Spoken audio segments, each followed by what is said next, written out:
Why balance is a productivity trap. You're not failing at work-life balance. Balance is failing you. Chasing it creates a daily guilt spiral. If you crush work, you feel like a bad partner or parent.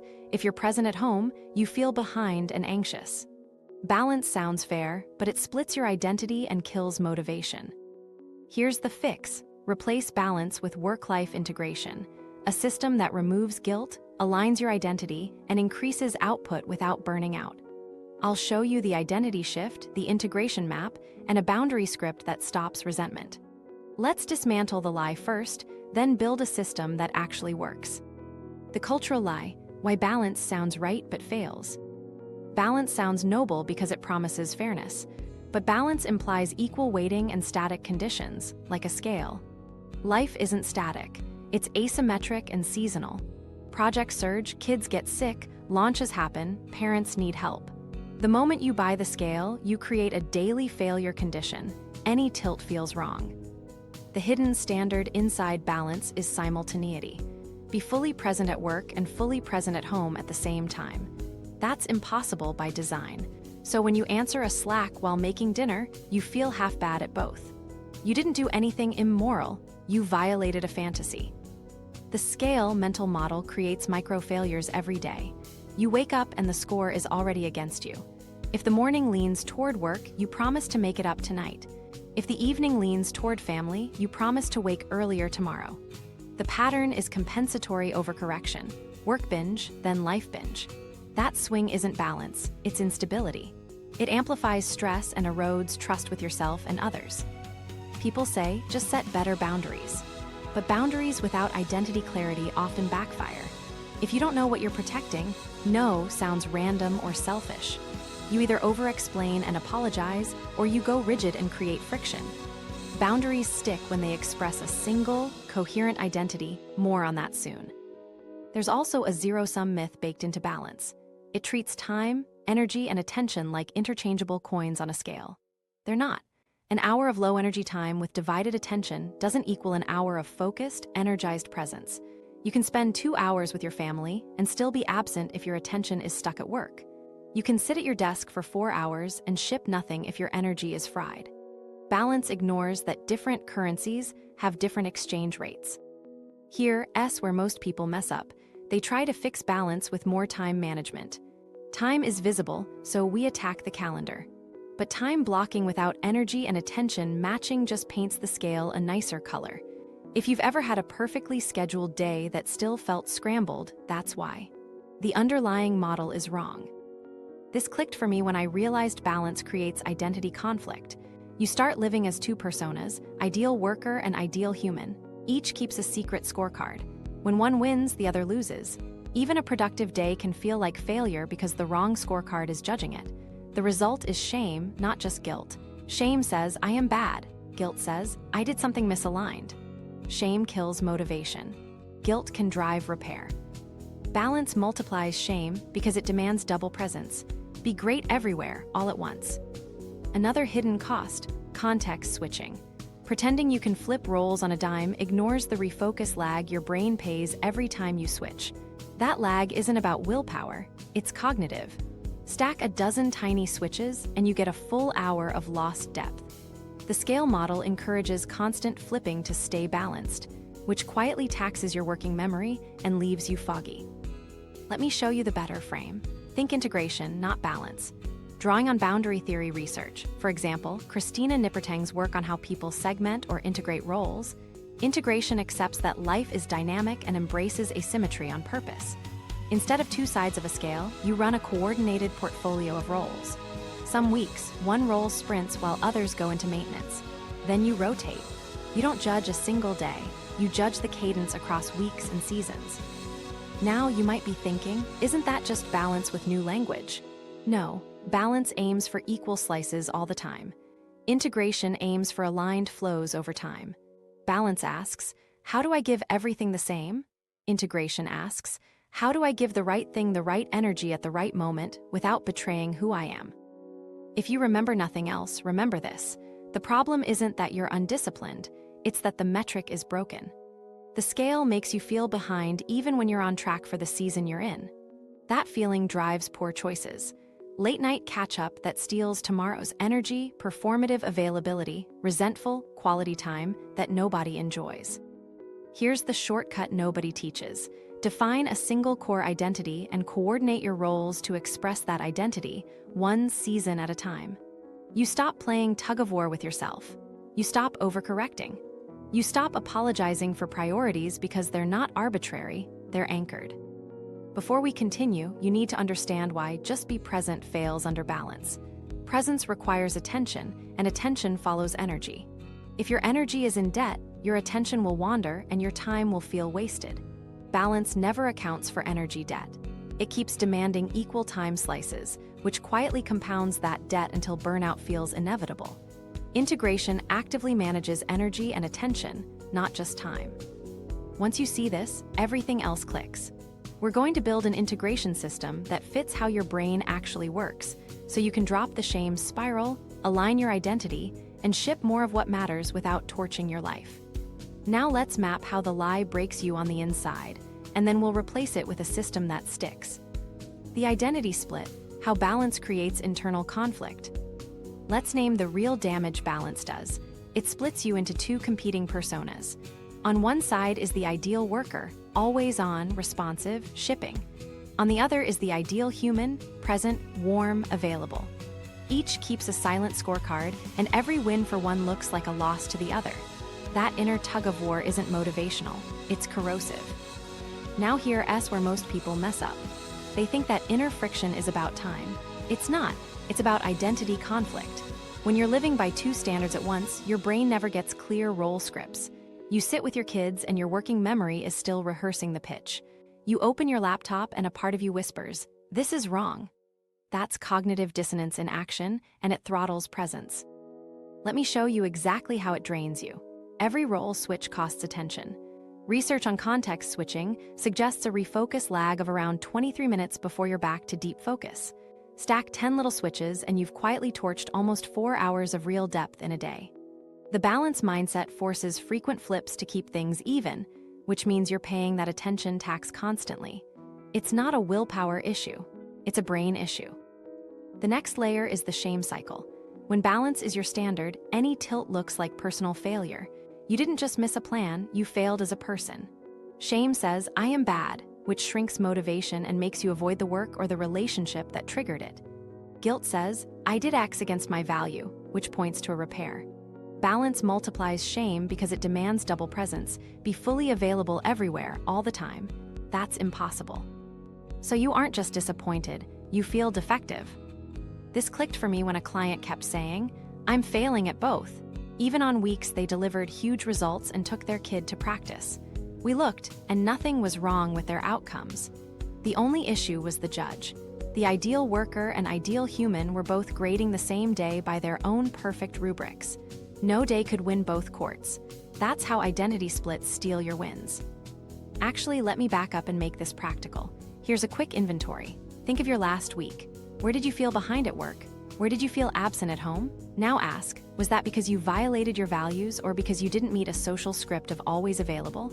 If it's the second, that's false guilt. False guilt doesn't deserve repentance, it needs a narrative update. Real guilt, like snapping at your partner or missing a promised deliverable, deserves repair. When you mix them, you apologize for the wrong things and avoid fixing the right ones. The thing most people miss is how unfinished role scripts clog working memory. If you haven't decided who you are across roles, each role tries to take over the wheel. You open email and parent who whispers, "You should be reading," which floods you with anxiety. You close email to read to your kid, and worker you whispers, "You should be shipping." That constant crosstalk keeps your attention half-occupied everywhere. Here's the shortcut nobody teaches. You define a single core identity that sits above all roles. That identity becomes the judge and the filter. For example, I'm a builder who creates value and nurtures people I love. That doesn't mean you work all the time. It means every role expresses builder differently. At work, ship value. At home, invest in growth and connection. Suddenly, actions in one domain aren't robbing the other, they're both expressing the same core. Now you might be thinking, but what about presence? Presence is an output of clarity plus energy. Once your identity is single-threaded, presence improves because the background process, the second persona, stops interrupting. Then you add energy management so attention can actually land.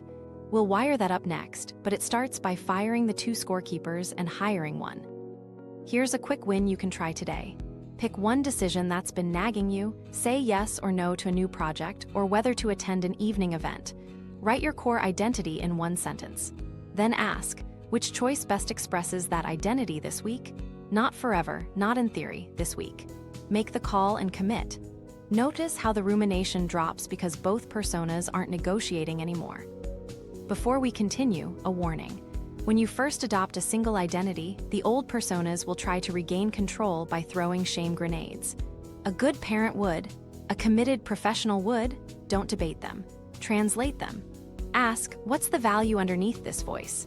Then express that value through your current role, not by splitting yourself again. If you remember nothing else from this section, remember this.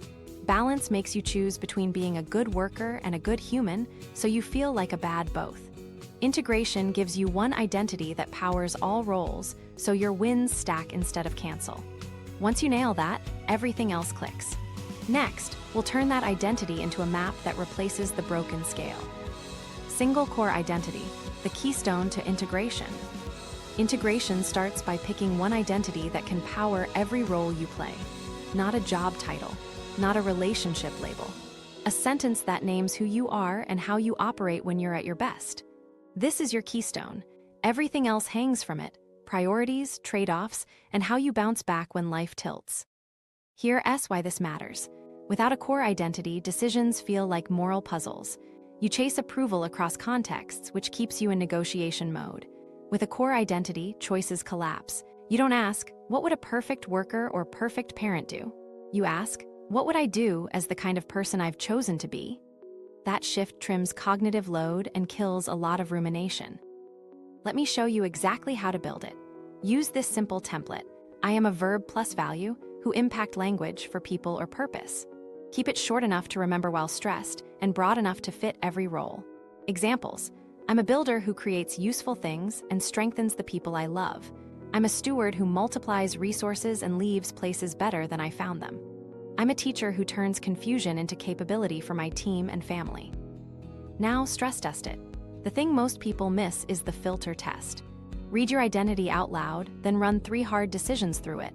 A tempting opportunity you can't fully support, a boundary request you dread, and a self-care choice you usually postpone. For each one, ask, which option best expresses my identity this week? If your identity doesn't clarify the move, it's either too vague or too role-specific. Tighten the verb, sharpen the impact. Now, here's a hard truth. Sometimes your roles demands conflict with your core identity. You're a builder, but your job is 80% meetings. You're a steward, but the culture rewards hero hours and boundary breaking. When that happens, you have 3 moves. First, reshape the role, negotiate what success looks like, and propose a different way to deliver it. Second, find pockets where your identity can still live, even in a meeting-heavy role. Ship one meaningful thing daily. Third, if the role chronically violates your core identity, it's not a willpower problem, it's a fit problem. You may need to change roles, teams, or careers. Integration helps you thrive within alignment. It can't fix a fundamentally misaligned setup. Next comes your values hierarchy, the 3 non-negotiables that help you rank trade-offs under pressure. Pick them in this order: character value, craft value, connection value. For example, integrity, excellence, presence, or courage, learning, stewardship. The reason this works is it keeps you from over-optimizing one domain at the cost of the others. When decisions collide, you check against the stack in order, not vibes. Okay, so the tricky part is mapping roles to the same identity. Role mapping prevents split identity creep. Take your roles, work, partner, parent, friend, self, and write 1 sentence for how each expresses the identity. If you're a builder, at work, you ship value your users feel. With your partner, you invest in rituals that strengthen the foundation. As a parent, you create growth experiences, not just logistics. As a friend, you build trust through reliability. For self, you build capacity via training, sleep, reflection. Now let me show you exactly how to make this live. Do a 5-minute identity filter each week during your review. Step 1, rewrite your identity sentence from memory. If you can't recall it, it's not yet yours. Step 2, Pick 3 identity-aligned commitments for the week, 1 per domain that needs love. Make them small and observable. Publish draft V1, Thursday date night device-free, 3 20-minute play blocks with full attention. Step 3, declare one thing you will intentionally not do this week. That's how you trade scope, not values. Here's a quick exercise you can do today. Grab a sticky note and write, I'm a verb plus value, who impact for who, then add your 3 non-negotiables underneath. Put it where you make decisions, laptop lid, fridge, phone lock screen. Anytime a new request comes in, read the note, then decide. If you need a script, say, to stay aligned with how I operate, I'm committing to X this week. I can do Y if we move Z to next week. Clean, decisive, consistent. Now you might be thinking, won't this make me rigid? Actually, it makes you predictable in the best way. People learn how to work with you. You'll still flex, but your flexing follows a pattern.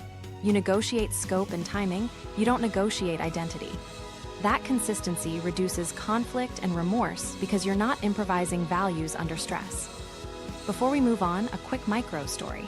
Last month, a client kept saying yes to late meetings and then canceling family plans. Their identity was fuzzy, good teammate and good parent.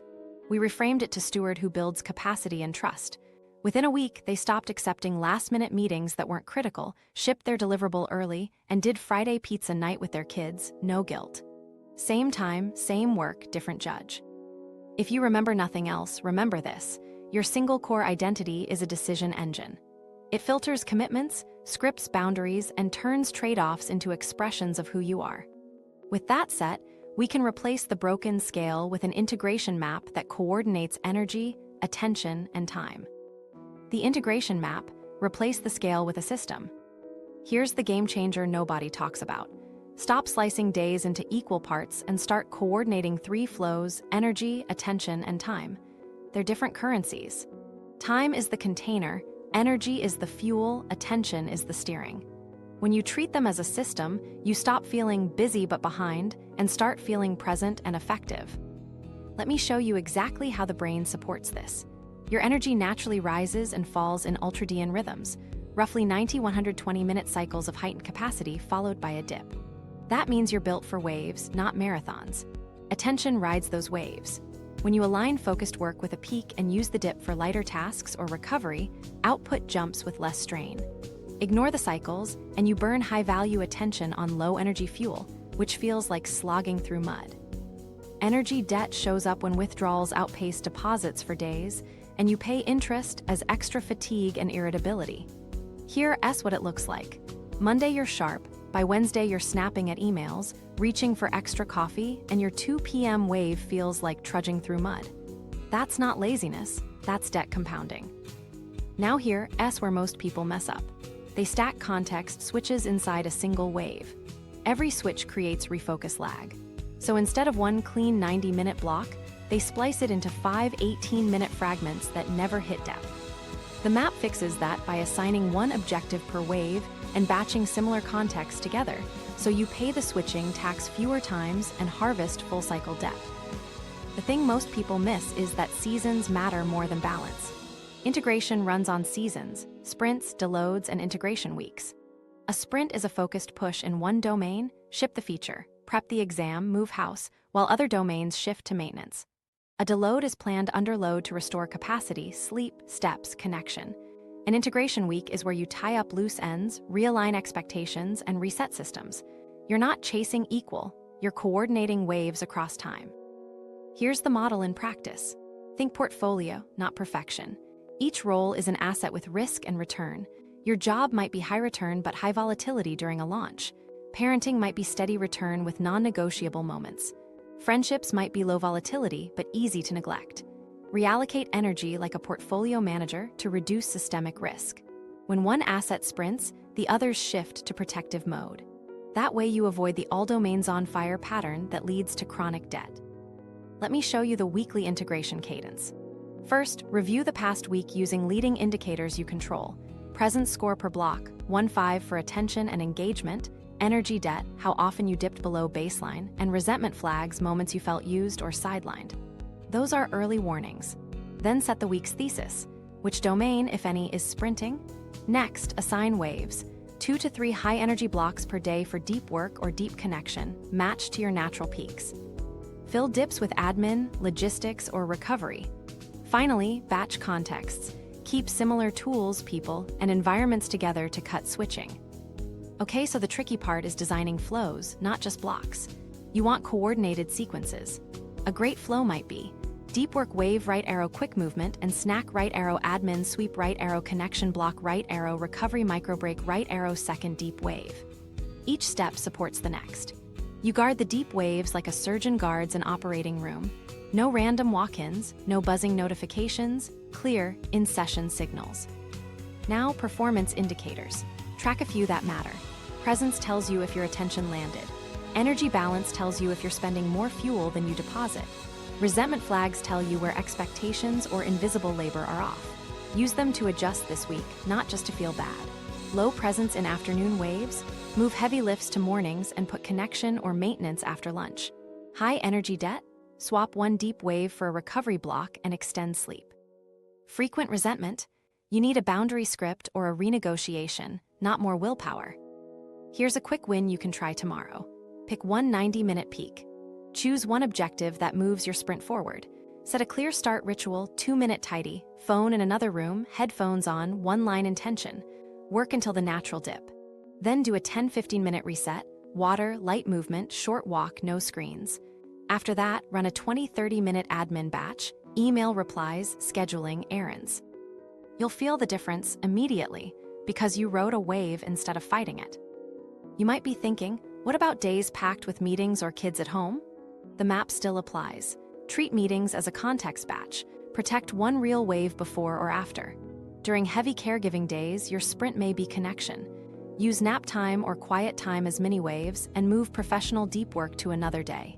Integration is about right thing, right energy, right moment, not forcing every day to look the same. Before we move on, a micro story.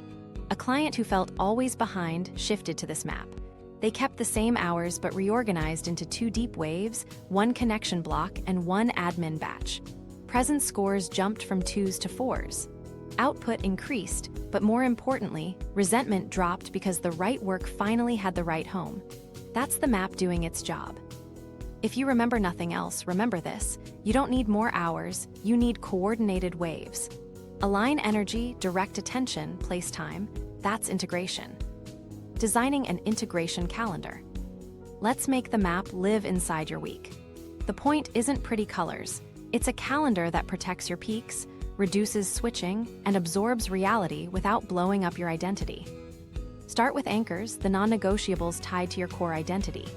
These are your foundation stones. Think sleep window, training, family rituals, sacred creative block, faith, or reflection time. Place them first, same days, same times when possible.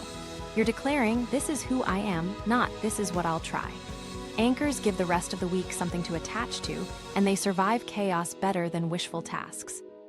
Next, energy zoning. Mark 2 daily peak windows where your brain naturally hums. Put your highest leverage objective for the current sprint there. Protect these like a surgeon protects the OR.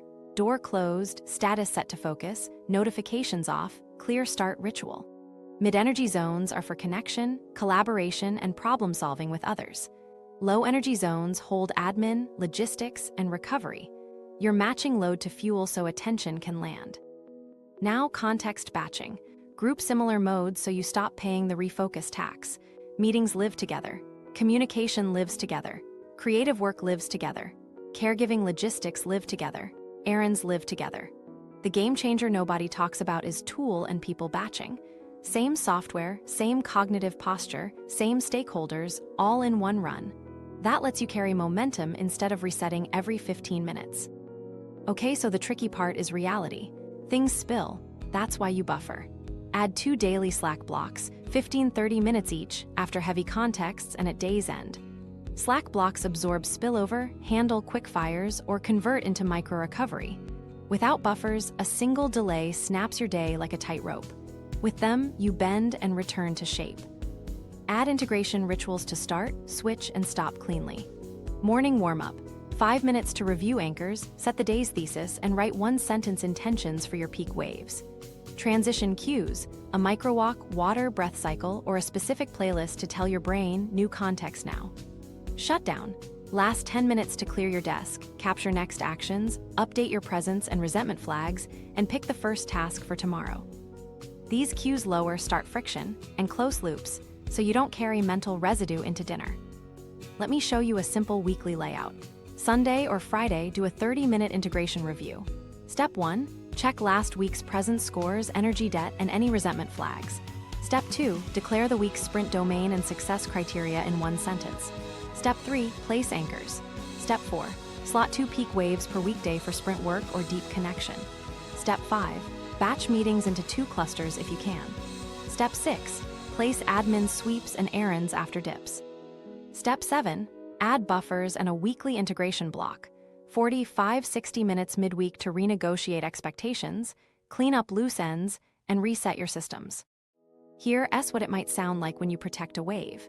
I'm heads down 9:30-11:00 on Tuesday and Thursday for the launch. I'll be available after 11:15 for questions. If something is urgent, tag it in the channel. I'll check at 11:05. You used observable facts, a clear window, and didn't apologize for doing the high-value thing first. People adapt because you're consistent. Now, a quick example calendar for a mixed role week. Anchors: Sleep 10, 36:30, Training MWF 7, 00740, Family Dinner 6, 00700, Reading with Kids 7:38:00, Reflection Sunday 30 minutes. Peaks: 9:30-11:00 and 2:00-3:30. Sprint blocks in those peaks Monday, Wednesday, Thursday. Meetings batch Tuesday morning and Thursday late afternoon. Admin sweeps 11:15-12:00 daily. Connection block Wednesday 4:00-5:30 for partner time or mentoring. Buffers 1:45-2:00 and 5:35-45. Shutdown 5:45-6:00. It's not fancy, it's coordinated. Now here's where most people mess up. They schedule tasks, not outcomes. Replace work on report with ship draft section 2 inside a peak wave. Replace family time with device-free dinner plus 2 highs 1 low round. Make it observable. Ambiguity invites leakage. Clarity invites presence. Another common mistake is overfilling peaks. 1 objective per wave. If you finish early, deepen the outcome or stop and recover. Don't crowd the space with extra tasks that force a context switch. Protect the integrity of the wave. What about the surprise fire drill? Use your escalation rule. Minimum viable day stays, anchors, 1 peak wave, and 1 connection ritual. Everything else can move. Then run a rapid renegotiation. Here's what changed, here's the impact, here's my proposed swap, here's the new stop date. Your calendar remains a contract with flexibility, not a hope list. Here's a quick win for tomorrow. Tonight, pick 1 peak wave and 1 connection block. Write a 1-line intention for each. Set a start ritual for the wave and a visual cue for the connection block, like phones in a basket. Add a 15-minute buffer after each. Tomorrow, run it. At day's end, rate presence 1-5 for both, note any resentment blips, and adjust the next day. That's integration at calendar speed. Boundaries without backlash, scripts that stick. Calendar set, now we need boundaries that don't blow up your relationships or your reputation. The goal is simple, clear, consistent, compassionate. You're not apologizing for priorities, you're communicating constraints so people can plan with you. The tool that makes this work is NVC, nonviolent communication, because it focuses on observable facts and needs, not blame or stories. Here's the formula you'll use. Observation, right arrow impact, right arrow need, right arrow request. 1 sentence per piece. Keep it tight, specific, and respectful. You'll use this for 3 core scripts: decline, delay, and reframe, plus the yes if rule that trades scope instead of values. Let's start with the decline script. You're protecting an identity-aligned commitment and saying no without drama. Try this, observation. I see the request for a same-day turnaround on the deck. Impact. Taking that on would break my protected sprint window and delay the deliverable due Friday. Need. I need to keep that window to meet our launch goal. Request. Can we move this deck to Monday or have someone else draft the first pass? Notice there's no character judgment, just facts, impact, need, and a concrete alternative. Now the delay script when timing is the issue, not the work itself. Observation, I got your ask for feedback on the brief. Impact, if I review it today, I'll be splitting my deep work block and lose momentum. Need, I need one uninterrupted wave for the feature milestone. Request, I can give you thoughtful notes by 11:30 tomorrow. Does that unblock you? You're not vague, you're making a specific time-bound promise that preserves the wave. Here's the reframe script, which converts a misaligned request into a better problem statement. Observation, the meeting invite is for a full hour with 6 people. Impact, that many voices for 60 minutes will push us into status updates. Need, I need us to protect decision time and reduce context switching. Request, can we switch to a 20-minute decision review with just the owner and approver and use a shared doc for updates? You're protecting attention and offering a tighter path to the outcome. Now the yes if rule, this is your scope trading superpower. Instead of a binary no, you set a condition that keeps you aligned. Example, yes, if we reduce the deliverable to the top 3 slides by Thursday, I can do it without compromising the launch tasks. Or at home, yes, if we swap Friday's social event for next week after my sprint, I'm fully in. You're not the bottleneck, you're the operator of constraints. Okay, so the tricky part is consistency. Boundaries fail when you wobble. Pre-commitment signals make you predictable. Share your sprint windows and anchors in a team-visible calendar. Use a status board or a sticky weekly thesis. Sprinting on X, waves 2/ their mornings. Feedback window 11:15:12:00. Public constraints reduce renegotiation because people see the cost of interruption. At home, post a simple family board. This week's sprint, support needed, one non-negotiable ritual. Visibility is kindness. What about repeat boundary pushers? Use an escalation protocol that stays calm. First offense, restate the constraint and offer an alternative. Second, restate, note the pattern, and propose a process fix. Third, set a consequence. Example at work, I'm protecting 9:30:11:00 for deep work. I've noticed 3 ad hoc pings in that window this week. I need us to tag urgent only for blockers, otherwise I'll respond at 11:15. If it continues, I'll mute DMs during that window, and we can use the channel for requests. You're neutral, factual, and decisive. At home, it might sound like, when plans change last minute, I end up canceling our kids' reading time. That leaves me resentful and them disappointed. I need more notice for evening commitments. Can we agree to lock plans by noon? If something comes up after, we'll trade by moving a weekend block. You're not shaming, you're engineering fairness. The thing most people miss is the recovery script for when you break your own boundary. Do this fast. Observation, I said I'd be off by 6 and I worked till 6:45. Impact, that cut into dinner and set a bad tone. Need, I need to keep evenings for family during this sprint. Request, tonight I'll handle cleanup and move tomorrow's late task to Friday. Can we reset for device-free dinner tomorrow? You repair trust by naming the slip, the impact, and the fix. Here's a quick win you can apply today. Pick one boundary you keep breaking. Write a 4-line NVC version of it. Post it in your notes and on your calendar description for that block. Tell your stakeholders once, then follow through twice. People don't believe words, they believe patterns. Boundaries that stick are just values expressed on a schedule. Resentment and guilt, early warning and repair. Even with clear identity and clean boundaries, resentment can creep in. Don't ignore it. Resentment is a signal, not a sentence. It usually points to one of 3 things: an expectation gap, a capacity gap, or a clarity gap. Treat it like a dashboard light. You don't smash the light, you pop the hood and diagnose. Here's how to spot it early. Watch for tiny tells. You delay replies to certain people, you narrate, "Why am I the only one?" You fantasize about quitting or ghosting, or you feel a little zing when someone asks for one quick thing. Those are resentment flags. Log them even if they feel petty. You're not writing a diary of grievances, you're collecting data for a fix.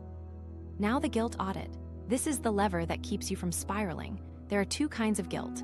Real guilt is value-based. I broke a promise I care about. Someone experienced a negative impact because of me. It's actionable.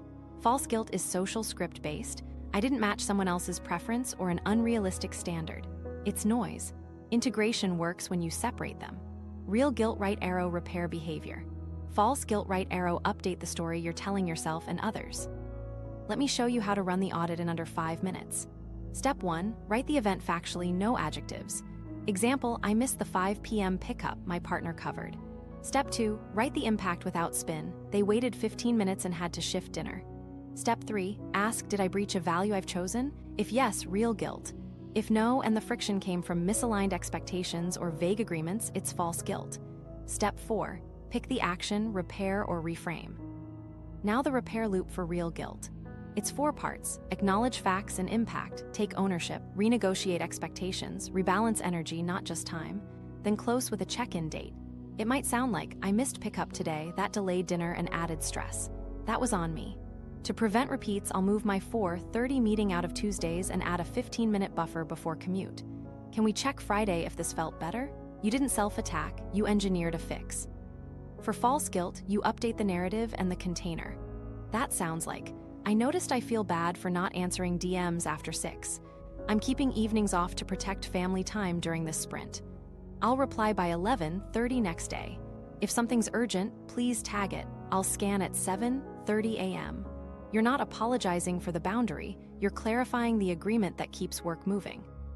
Let's build your resentment ledger. Create 4 columns: log, cause, preventive action, owner. Under cause, tag each entry as expectation gap, capacity gap, or clarity gap. Expectation gap means the agreement was fuzzy or assumed. Capacity gap means the load exceeds current fuel, too little sleep, too many commitments. Clarity gap means the outcome, process, or decision rights weren't defined. The owner is always you. Sometimes the system needs a tweak. Sometimes you need to cut scope. Sometimes someone else needs to own their part. Here's a micro story. 2 weeks ago, a client spiraled: 3 late nights, 2 canceled workouts, snippy with their partner, and constant I'm failing self-talk. We ran the ledger. Entry 1, late night slide edits, clarity gap, no owner for the deck outline. Entry 2, dinner push, expectation gap, partner thought launch was done. Entry 3, snippy tone, real guilt, value breach of presence. We set 3 actions. Assign a deck owner and freeze slide scope by Wednesday noon. Send a sprint update to partner with the stop date and what support would help. Repair at home with a short acknowledgement and a device-free dinner the next night. The shame dropped because they had a plan. The next week, same number of hours, radically less friction. Now here's where most people mess up. They try to repay resentment with time, not energy. They add extra hours with the kids or stack more meetings to look available. That backfires because it deepens energy debt and tanks presence. Instead, rebalance energy. Swap a deep work wave for a recovery block. Add a 20-minute walk with your partner that you can actually enjoy. Move an afternoon meeting batch to a lighter day. The goal isn't more minutes. It's better fuel allocation so your attention can land where trust is built. Use quick renegotiations when you catch resentment rising. Keep it in the NVC shape: observation, impact, need, request. Example at work, I've had 3 same-day asks this week. That's pushing my deep workout and risking the Friday deadline. I need to protect 2 morning waves. Can we route non-urgent items to the 11:30 window or tag urgent so I can prioritize? At home, we've added 2 evening events this week. I'm running low and it's crowding our reading time. I need 1 quiet night to reset. Can we trade Thursday's outing for next Tuesday? Close the loop with a next check-in. Without it, fixes drift. Put a 5-minute sync on the calendar. Friday 4:30, debrief the new process. Sunday evening, check the week's sprint support. Small, scheduled touchpoints maintain alignment and prevent resentment from rebuilding. Here's your quick win for today. Pick 1 resentment flag from the last 48 hours. Run the guilt audit. If it's real guilt, send a 2-sentence repair and change 1 system lever, buffer, owner, or scope. If it's false guilt, send a reframe that clarifies timing and tags urgency. Then log the entry in your ledger with cause and action. You'll feel the pressure drop because you turned a feeling into a plan. Seasonal sprints and Deloads. Now let's scale integration from days to seasons. The principle is periodization, borrowed from sport. Athletes don't train at max every day. They cycle load and recovery so capacity climbs without injury. You'll do the same with your roles. Declare sprints, design Deloads, and run integration weeks so momentum compounds without burning the engine. Start by declaring seasons proactively. Don't wait for chaos to announce itself. At the end of each month, set the next 4-6 weeks with a simple call: launch month or maintenance month. Launch months are focused pushes in one domain, Think product release, exams, moving, new baby onboarding. Maintenance months hold the line. Keep key rituals, protect health, sustain relationships, and stabilize systems. That label sets expectations for you and everyone around you. Here's the overlap rule that saves you. Only one domain gets to sprint at a time. Everything else enters maintenance and support. That doesn't mean neglect, it means scoped commitments that protect trust while freeing energy for the sprint. For example, during a work launch sprint, home shifts to maintenance. Device-free dinner, one date night, weekend family block, no new projects like home renovations. Friendships move to low bandwidth touches, quick voice notes, a scheduled catch-up later. Cap concurrent sprints to prevent chronic overload. Define your sprint with 4 elements: start date, scope, support, and stop date. Start date anchors the kickoff. Scope names the specific outcomes and the good enough bar. Support lists what you need from others and what you'll give in return. Stop date ends the push and triggers a deload. Without a stop date, sprints become lifestyles, which is just burnout with good branding. Let me give you a concrete example. Work sprint, Feature X sprint, May 121. Scope, ship beta to 50 users, fix top 5 issues. Support, team routes non-critical requests to Fridays. Partner covers 2 evening pickups. I handle Saturday breakfast and Sunday cleanup. Stop date, May 21, 5 p.m. Everyone knows the plan, the trade-offs, and when life returns to baseline. Now Deloads. A deload is planned under load to restore capacity. It's not doing nothing, it's doing less on purpose with metrics. Think sleep, steps, sunlight, and connection as your primary KPIs. During a deload week, reduce volume and intensity by 30–50% in the sprinted domain. Shorter deep work waves, fewer meetings, more recovery blocks. At home, add 2 replenishing rituals: walks with your partner, unhurried breakfasts, game night. You're paying down energy debt, so the next sprint starts from higher ground. The thing most people miss is that recovery is a project. Treat it with the same seriousness as shipping. Pick 3 measurable deload targets: sleep average plus 45 minutes, 8K steps daily, 2 60-minute device-free blocks with family. Put them on the calendar. Share them with your team or partner so they understand why you're less available. Protect those blocks like you protected your sprint waves. Between sprints and deloads, run integration weeks. These are glue weeks. You tie up loose ends, clean your systems, and reset agreements. Deliverable: empty inbox to 0 decisions, clear backlog of tiny repairs, updated documentation, resynced calendars, and fresh sprint maintenance labels. Integration weeks lower friction so future sprints are lighter. Okay, so the tricky part is social alignment. Use a simple communication template. Lead with facts, then impact, then request. At work, sprinting on Feature X, May 121. Impact: I'll protect 2 morning waves, batch meetings to afternoons, and route non-urgent asks to Friday. Request: tag urgent blockers, otherwise expect replies by 11:30 daily. At home, work sprint for 3 weeks. I'll be off by 6 except 2 nights. Support: I need Tuesday pickup and 1 quiet evening. I'll trade by taking Saturday morning routine and planning Sunday lunch. You'll also set season-specific boundaries with yes if, during a sprint, yes if we cut scope to top 3 tasks, or yes if we move it to after the 21st. During a deload, yes if it fits my recovery targets, which might mean shorter, lighter, or social-only commitments. You're not hiding, you're managing load. Measure your season with a tiny scoreboard. 3 numbers: sprint progress, % of scope shipped, energy trend up, flat, down, and trust signals, resentment flags frequency. If scope hits 80% but energy is tanking and resentment is rising, you're stealing from future capacity. Call an early deload or trim scope. If energy is up and trust is steady but scope lags, remove blockers or reassign ownership. The scoreboard keeps you honest. What about surprise overlaps? Sick kid during a launch, family emergency during exams? Invoke crisis integration. Minimum viable day stays, sleep window, 1 presence ritual, 1 critical obligation. Everything else defers, delegates, or deletes. Immediately renegotiate your sprint scope and extend the stop date. Communicate the change using the same template. You're protecting identity first, health second, critical obligations third. It's not failure, it's disciplined adaptation. Here's your quick win. Today, declare your next 4-week season. Choose 1 sprint domain, 1 deload week, and 1 integration week. Write the sprint spec: start, scope, support, stop. Write the Deloads spec, 3 recovery metrics. Share both with your stakeholders. Put the stop date on the calendar with a small celebration, walk, dinner, movie. When you build seasons on purpose, you stop white-knuckling balance and start compounding capacity. Micro-integration, daily operating system.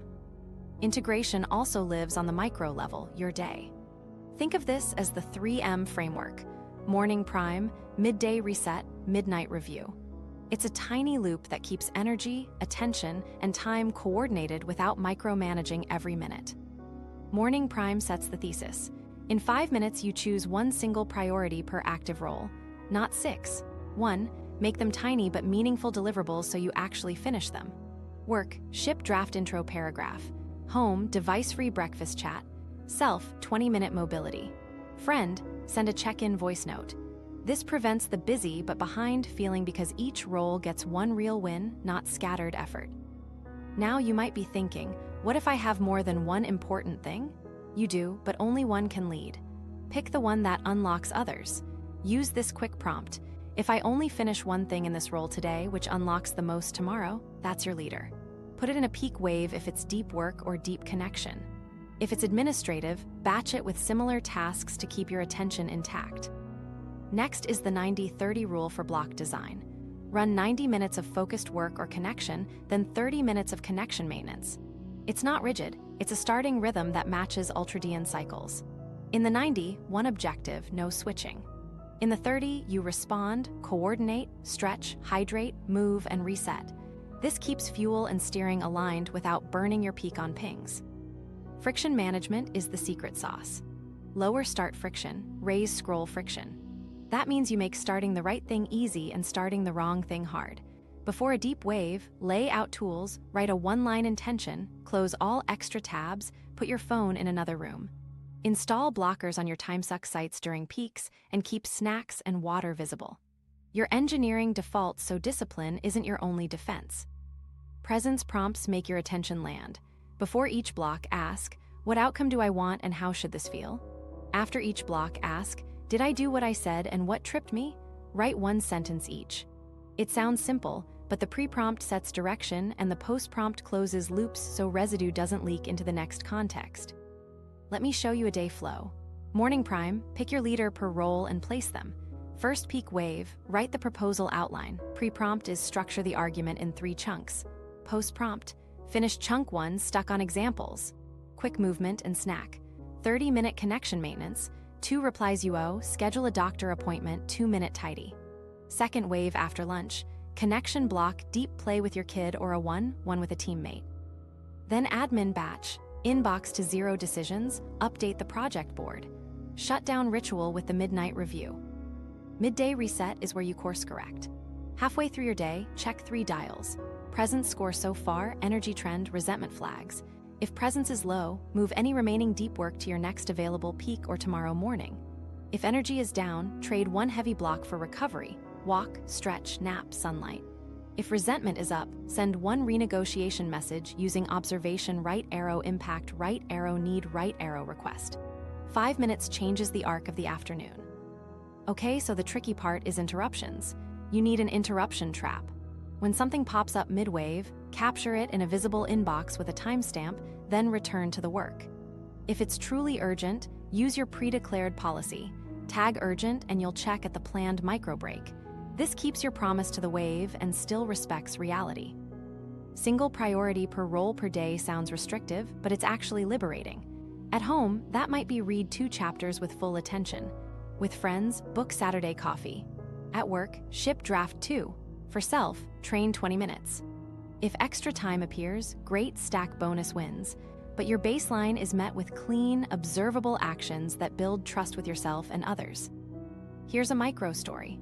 A manager drowning in meetings switched to 90-30 and single priority per role. They put their team ones inside a dedicated connection wave, moved status updates to a shared doc, and used presence prompts. Within 2 weeks, their afternoons stopped bleeding into evenings. Same calendar density, less switching, higher presence. Their resentment flags dropped because work finally had a home and home got real attention. Friction also includes environment. Create a focus kit and a connect kit. Focus kit, noise-canceling headphones, playlist, water, sticky note with identity sentence, timer. Connect kit, phones in a basket, 2 question cards, a small notepad to capture stray work thoughts without acting on them. When you switch kits, your brain gets a physical cue. New context, new rules. Midnight review is brief, 5 minutes max. Rate presence 1-5 for each major block. Note 1 win, 1 friction. Adjust tomorrow's plan by moving heavy lifts to your next peak and adding a buffer where friction hit. Close with a simple statement. Tomorrow's thesis is X that primes your brain while you sleep so you wake with clarity instead of dread. Quick win for tomorrow. Run a mini 3M morning prime. Choose 1 liter per roll. Midday reset. Swap 1 overstuffed block for a 20-minute walk and send 1 renegotiation message. Midnight review. Rate presence and write tomorrow's thesis. Do it for 3 days. You'll feel the noise drop and your attention finally land where your values live. Integration goals. From outputs to identity-aligned outcomes. Goals decide your calendar before you ever open it. If your goals are just outputs, more revenue, more videos, more dinners, you'll chase volume and recreate balance pressure. Integration goals start with identity. Success is outcomes that serve your core identity across roles, not just raw production.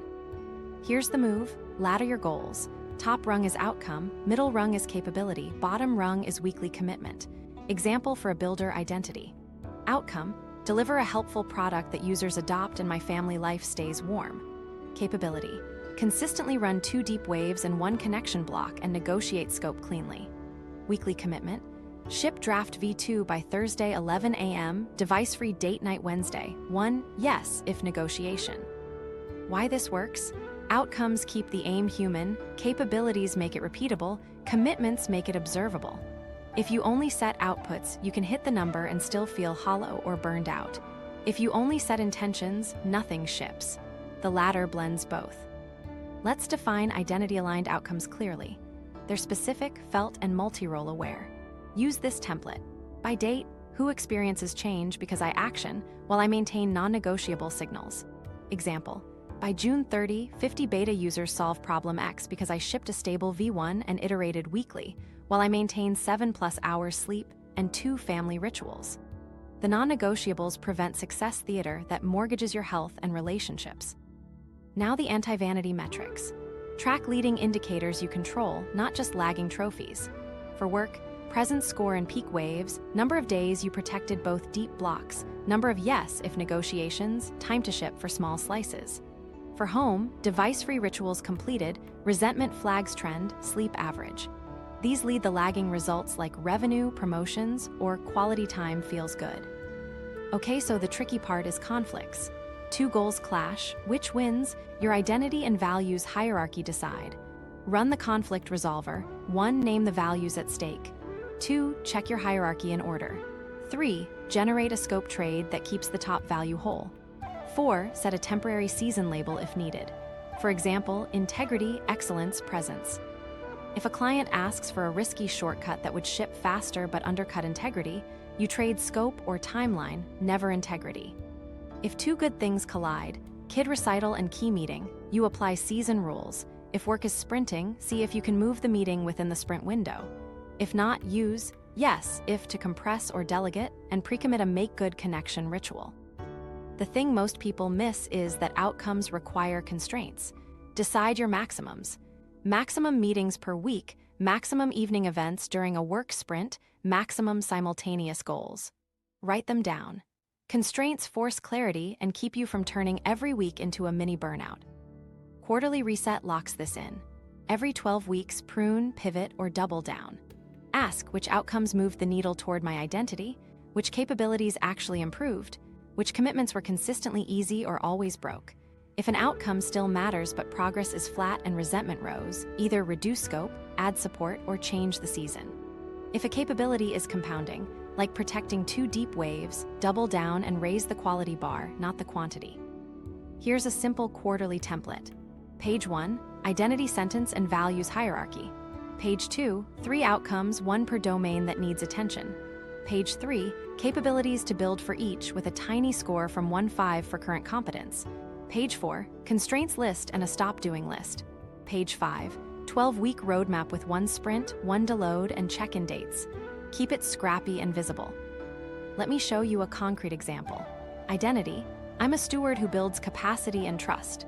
Outcomes: work, ship onboarding revamp, reduce time to value to 3 minutes by Sept 30 while maintaining 2 morning waves and sleep 7:30 plus.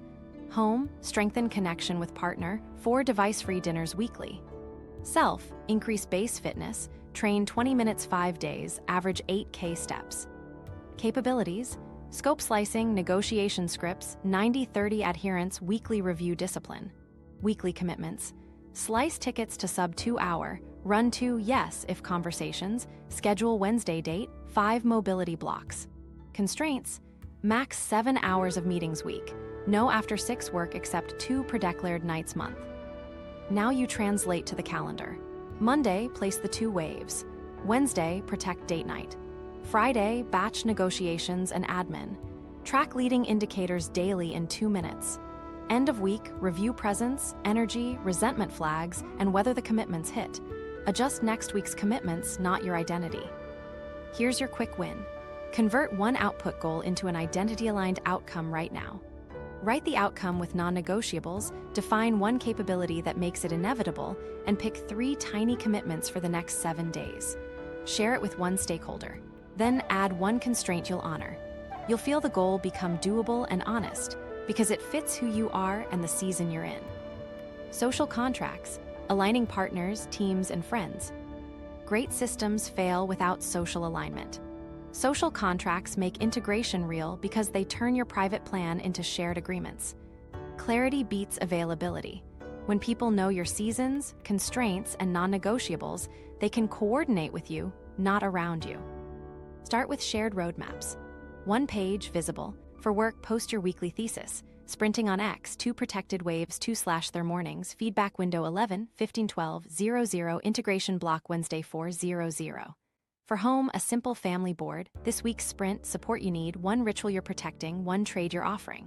For friends, a monthly note. May is a work sprint. I'm low on weeknights, high on weekend mornings. Walks and coffee are best. You're not asking permission, you're giving people the map. Now expectation shaping. Most friction isn't malice, it's mystery. Replace "I'll try" with specific, observable constraints and response times. At work, I respond to DMs at 11:30 and 4:30. For urgent blockers, tag urgent and I'll check at the next break. At home, I'm off devices 6-8 p.m. If something can't wait, say time sensitive and I'll step out for 5 minutes after we finish reading. You're creating channels, not walls. Use trade agreements to make support fair. Reciprocity isn't scorekeeping, it's planned balance over time. During your sprint, I need Tuesday pickup and 1 quiet evening this week. I'll take Saturday morning routine and cook Sunday lunch. During your partner's sprint, you get 2 evening blocks this week. I'll batch my social plans for next week. For friends, I can't host this month, but I'll bring dessert and do the post-dinner cleanup. Trades keep goodwill high because costs and benefits are explicit. Rituals keep trust alive. Do a weekly sync with your partner, 15 minutes, same time. 3 questions: what's the sprint? Where's the pinch? What support or trade keeps us steady? Close with gratitude rounds, 1 sentence each about a thing the other did that helped. With your team, run a quick Monday stand-up focusing on constraints, who's sprinting, whose waves are protected, where handoffs can reduce switching. With close friends, a monthly check-in. What does support look like for you this month? Small touches prevent big blow-ups. Here's where most people mess up. They confuse visibility with consent. Just because your calendar is public doesn't mean people know how to use it. Teach the rules. Label blocks clearly: deep wave, do not interrupt, feedback window, family ritual. Add a status key in your profile. Green equals interruptible, yellow equals only for blockers, red equals not available. In shared docs, include response SLAs and decision rights. Owner decides. Reviewers comment by Wednesday 3 p.m. You're reducing ambiguity so fewer requests turn into emergencies. Let me show you scripts that land well. To a manager, I'm sprinting on feature X until the 21st. I can attend decision meetings afternoons and ship 2 deep waves in the mornings. If we need more reviews, I'll trade by dropping non-critical stand-ups. To a partner, my sprint is 3 weeks. I'll be off at 6 with 2 pre-declared exceptions. I need Tuesday pickup and 1 quiet night. I'll handle Saturday morning and Sunday cleanup. To a friend, I'm under on weeknights for a bit. Walks or coffee Saturday mornings are perfect. I'll set 2 dates now so we actually see each other. What about conflict? Use facts first, feelings second, future plan third. Example at work, we planned feedback in the 11:30 window, but I got 3 same-day pings at 10. That pushed my wave and we slipped the milestone. I was frustrated. For next week, can we route reviews to the dock and reserve 11:30 for blockers? At home, we added 2 events on sprint week. I felt stretched and our reading time got squeezed. Next week, can we cap evenings to 2 and lock plans by noon? The tone is calm, the request is clear. When someone can't or won't align, escalate without drama. Step 1, clarify the impact. Step 2, propose a concrete process change. Step 3, set a consequence that protects your identity. At work, ad hoc pings in my deep waves are recurring. I'll mute DMs 9:30, 11, 00 and 2, 003, 30. Please tag urgent in the channel. If urgent tags get overused, we'll define criteria together. At home, last-minute plan changes keep breaking dinner. If plans land afternoon, I'll keep the dinner ritual and we'll trade by moving a weekend block. Don't forget gratitude as a contract reinforcer. When people honor your waves or cover a pickup, acknowledge it. Thanks for protecting that window, I shipped the draft. Thanks for Tuesday pickup, dinner felt calm. Positive feedback is a signal, this mattered, do it again. Here's a simple template you can send today to align a team. Week of May 6, sprinting on onboarding revamp. Protected waves 2/39, 30, 11, 002, 003, 30. Feedback windows 11, 15, 12, 00 and 4, 35, 00. Route non-urgent asks to Friday. Urgent equals blockers to user testing. Tag urgent and I'll check it breaks. For home, May 6, 24, work sprint. Off by 6, device-free dinners. Need Tuesday pickup and 1 quiet night. I'll do Saturday morning and Sunday lunch. 2 fun things locked, Friday pizza, Sunday park. Quick win, schedule a 15-minute alignment call with your key stakeholder, manager or partner. Share your next sprint, the constraints, and 1 trade you're offering. Ask, what does support look like for you this week? Leave with 1 written agreement. Integration sticks when your world knows the plan and wants to help you keep it. Crisis integration, when everything hits at once. Sometimes the season plan gets bulldozed, sick kid, server outage, travel chaos, family emergency, everything stacks. This isn't a time management problem, it's triage.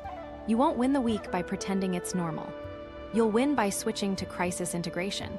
Protect your core, keep the floor, drop the ceiling, then renegotiate fast. Start with the triage hierarchy. Protect core identity first, then health, then critical obligations.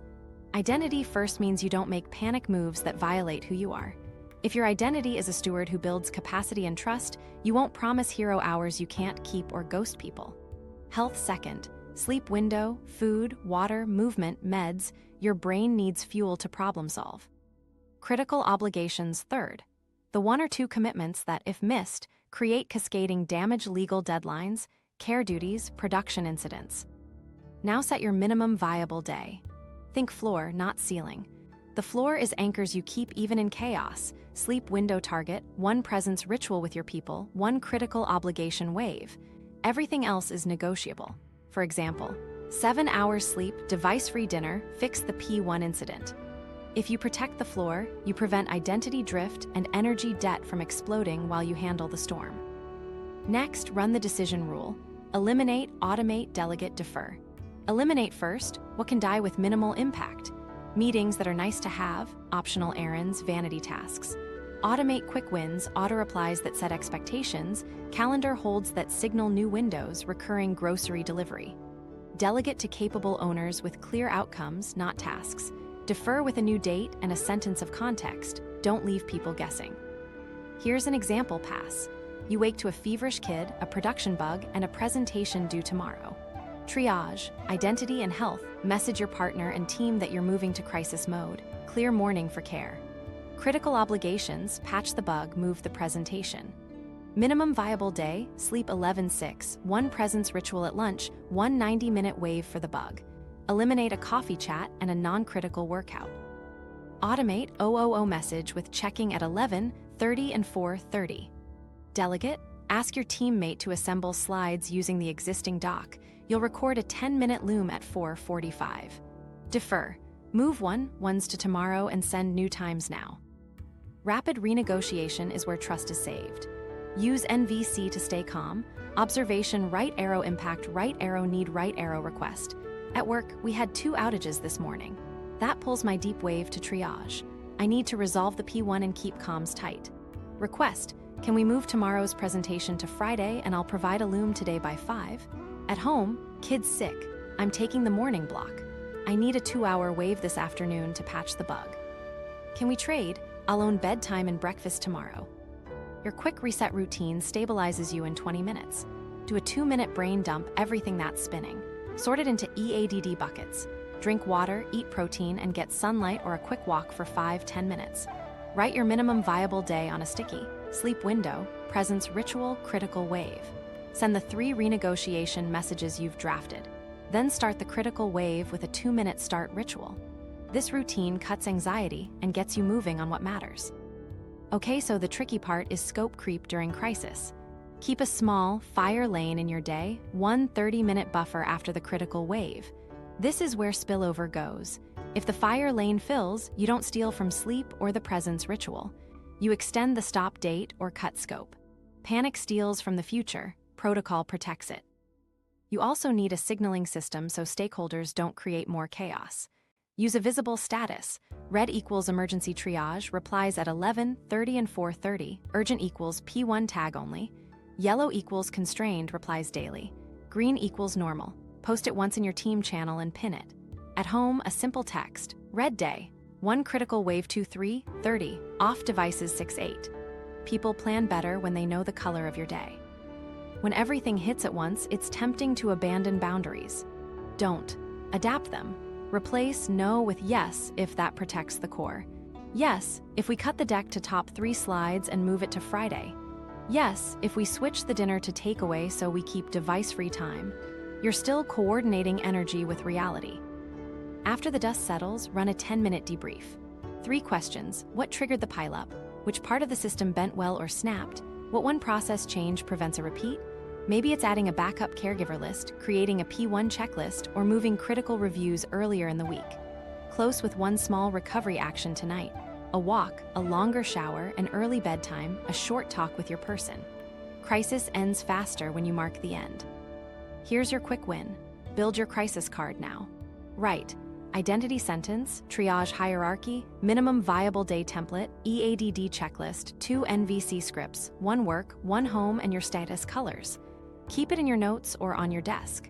When the storm hits, you won't improvise values. You'll execute a plan that keeps you human and effective. Metrics that matter: presence, energy, and progress. Avoid vanity dashboards. Track the few signals that change behavior this week. 3 buckets: presence, energy, and progress. If you keep these tight, you'll catch drift early and recalibrate before resentment or burnout builds. Start with presence. Give each major block a 1-5 presence score based on attention and engagement. 1 means distracted and scattered. 3 means mostly on task with a couple slips. 5 means fully absorbed, outcome shipped, low residue. Keep it honest, not punitive. Presence is the leading indicator for nearly everything: quality, speed, satisfaction. If your presence scores trend down, you don't need more hours. You need to adjust load, timing, or context. Now energy. Think balance sheet: deposits, withdrawals, debt, and interest.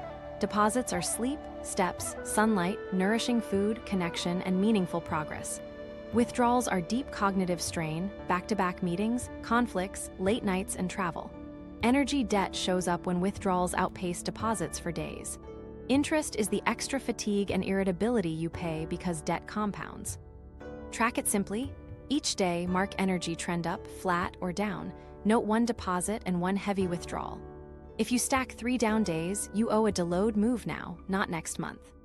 Progress is about momentum, not just volume. Use 3 markers: capability gains, shipped outcomes, and reduced resentment. Capability gains are behaviors you control.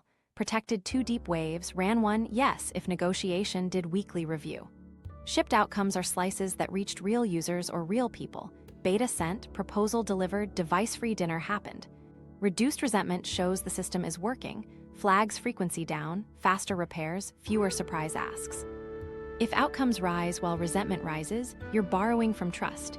Adjust scope or season. Okay, so the tricky part is collecting data without turning your life into a spreadsheet. Keep it to 2 minutes a day and 15 minutes weekly. Daily, after shutdown, log presence scores for key blocks, energy trend arrow, 1 deposit, 1 withdrawal, and any resentment flags. Weekly, ask 5 questions. 1. Where was presence consistently high or low? 2. What created energy debt or paid it down? 3. Which boundaries held and which broke? 4. What ship that mattered? 5. What one change will raise next week's presence? Let me show you how to use thresholds to trigger action. Presence average below 3 for 3 days. Move heavy work to earlier peaks, reduce meeting density, or shorten wavelength to 60 minutes until you rebuild focus. Energy trend down 3 days in a row. Insert a recovery block, push a meeting batch, add sleep and steps targets, and cut 1 commitment. 2 or more resentment flags from the same source. Run an NVC renegotiation and add a visibility artifact, shared doc, status board, or role owner. Don't wait.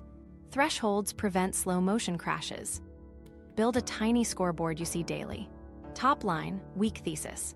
Then 3 lines, presence average to date, energy trend symbol, resentment flags count. Below that, list 2 leading indicators you're building this week, say 2 protected waves and 1 boundary script. You'll steer by what you can influence, not what you hope happens. Now here S where most people mess up. They overtrack and underact. 10 metrics, 0 changes, flip it. Track 5 numbers max, make 1 decision per review and implement it immediately.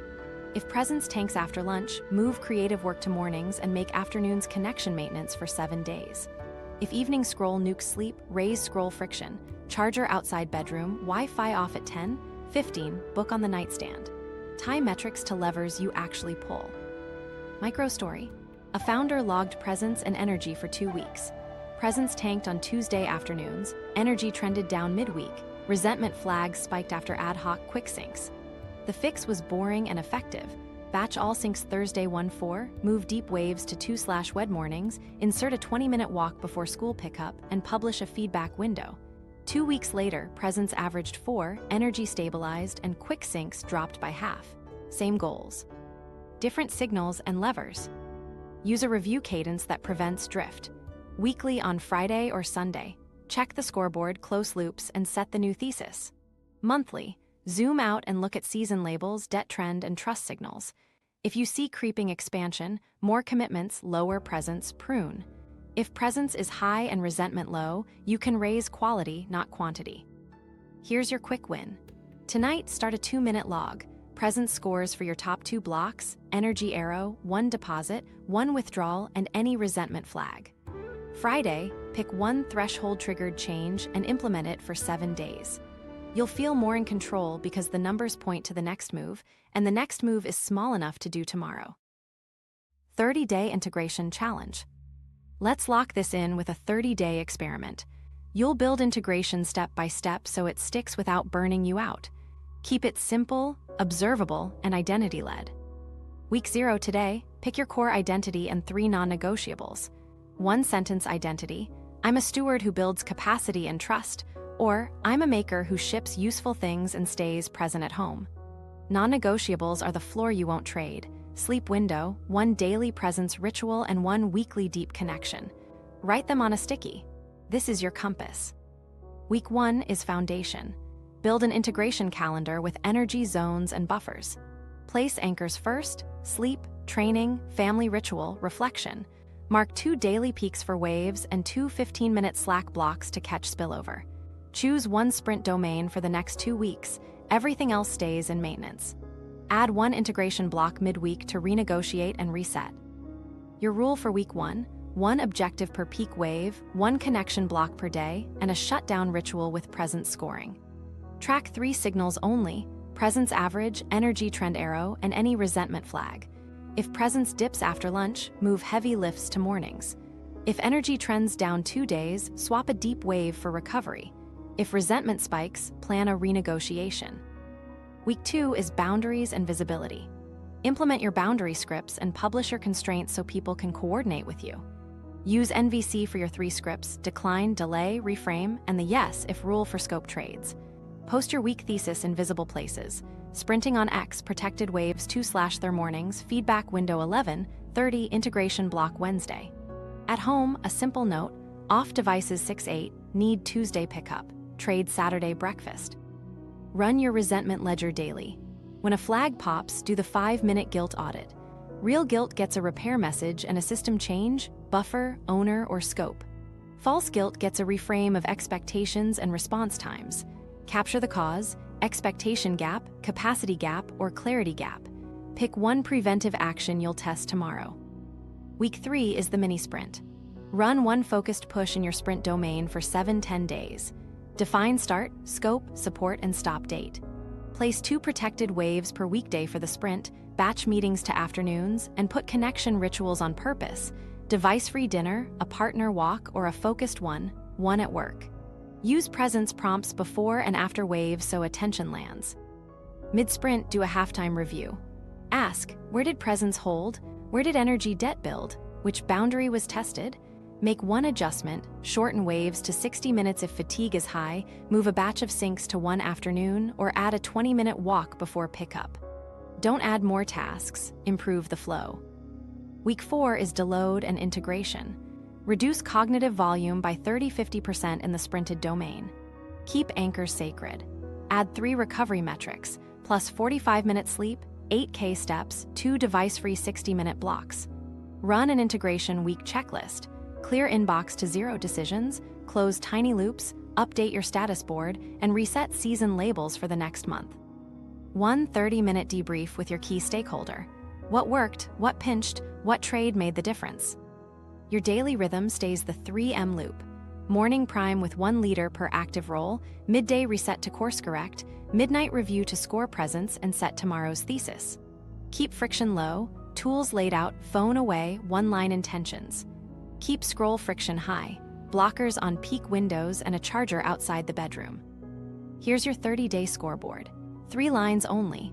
Presence average target 3.5 plus by week 4, energy trend more ups than downs, resentment flags downward trend plus faster repairs. 2 leading indicators beneath, 2 protected waves and 1 boundary script per week. If the numbers slide for 3 days, trigger your adjustment, move heavy work earlier, add a recovery block, or renegotiate scope. Finally, celebrate the stop date. End the mini sprint with a small ritual, a walk, dinner, or movie that marks the cycle complete. You're wiring your brain to expect recovery after push, not endless grind. That's how capacity compounds. Common mistakes and how to avoid them. You've got the system. Now let's avoid the traps that pull people back into the balance spiral. These are the patterns I see most and the simple fixes that keep integration clean. Mistake 1, treating integration like balance with new vocabulary. The tell is you still chase equal slices every day. You try to give everything the same time instead of coordinating energy by season. Fix, switch your question from did I give everything equal time to did I allocate energy to the right place for this season?